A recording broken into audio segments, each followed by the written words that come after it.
रमज़ान का चांद नजर आते ही बस्ती का माहौल बदल गया था। मस्जिद में नमाजियों की तादाद बढ़ गई थी और हर तरफ इबादत का जोश दिखाई देता था। उन्हीं दिनों एक नौजवान हमजा भी बड़े शौक से रोजे रख रहा था। वो दिन भर भूखा प्यासा रहता, मगर उसकी तबीयत में चिड़चिड़ापन बढ़ जाता। जरा सी बात पर गुस्सा करता और जबान से कड़वे अल्फाज निकाल देता। एक शाम वो मस्जिद के आंगन में बैठा था कि मोहल्ले के बुजुर्ग हकीम साहब उसके पास आकर बैठ गए। उनके चेहरे पर सुकून और आंखों में गहरी समझ झलक रही थी।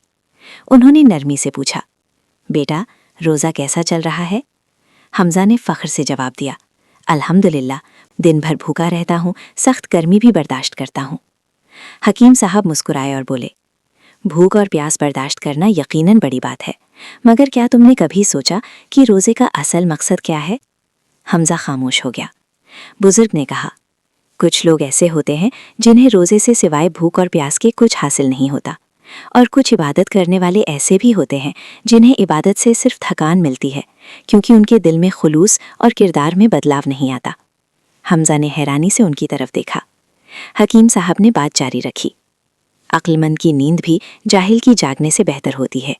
अगर इंसान बिना समझ के इबादत करे तो वो सिर्फ रस्म बन जाती है, लेकिन अगर वो कम अमल करे मगर समझ और खुलूस के साथ करे तो वो ज़्यादा कीमती होता है।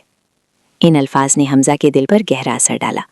उसे याद आया कि रोज़े की हालत में उसने अपने छोटे भाई को डांटा था और दुकान पर एक ग्राहक से सख्त लहजे में बात की थी। वो सोचने लगा कि अगर उसके व्यवहार में सुधार नहीं आया तो उसके रोज़े का क्या मतलब।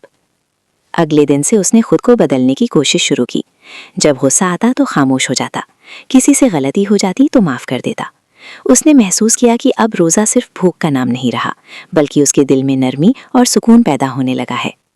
रमज़ान के आखिरी अशरे में वो हर फ़र्ज़ नमाज के बाद दुआ भी एहतिमाम से पढ़ता, जैसा कि बुज़ुर्गों ने सिखाया था। अब उसे इबादत में थकान नहीं बल्कि लज्जत महसूस होती थी।